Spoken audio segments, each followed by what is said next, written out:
Hey, good morning, South Jersey. I'm meteorologist Joe Martucci. What we are looking at is low pressure in the blues and high pressure in the reds. And watch what's happening as we go through our loop here. It's not moving much. And that is our coastal storm, which might become Tropical Storm Melissa. There is a risk for tropical development here as we go throughout the week, but it is really not budging until you get to the end. And by that point, you're talking about the weekend. So this storm's going to be with us for a while, and that means the seas are going to be able to build and batter the shores. And we'll be talking about coastal flooding as well. Here is our forecasted coastal flooding. No concerns this morning, but when we get into the afternoon and evening, that's where we see minor flood stage. We have a coastal flood advisory in effect for all of South Jersey. Could see up to 6 inches to a foot of saltwater inundation on the roads. Moderate flood stage is the main concern though as we go into the Thursday p.m. and the Friday p.m. high tides.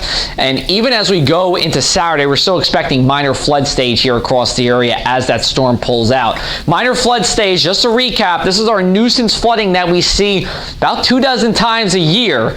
It is where the most susceptible spots see water, no damage to homes or businesses, and the ocean side stays okay. Now when we get to moderate flood stage, if you are talking about the ocean side, couple susceptible places could have water on that first block of oceanside roadways, but for the most part, we're talking about the bay, where places without stilts start to flood in places like Atlantic City or Ventnor, the more susceptible spots. But every town along the shore will see a flooding risk, and you need to move your cars if you're in the barrier islands and along the bays, even if you don't typically flood. This is where it's impossible to move in spots because we're talking about 2 feet of water on some roadways, or 18 inches of water even is enough to move most SUVs, let alone vehicles. For today, temperatures in the low 60s here, periods of rain through about the PM commute. It's raw and windy otherwise. Look at the gusts to 40 miles an hour. That is along the shore though. The mainland will be around 30. Fall planner, if you need a completely dry day, this won't be the day for you, but everything else, as long as you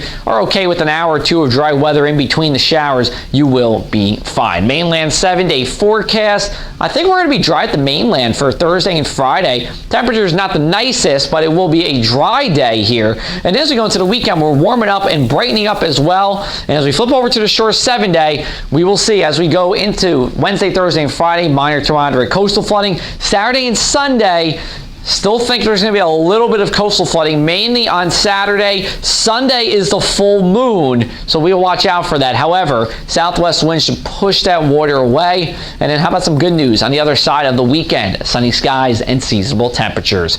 We're talking all about this coastal storm on our social media pages, Facebook and Instagram at JoeMartWX, Twitter at AC Press Martucci, or you can visit my website at thepressafac.com/weather.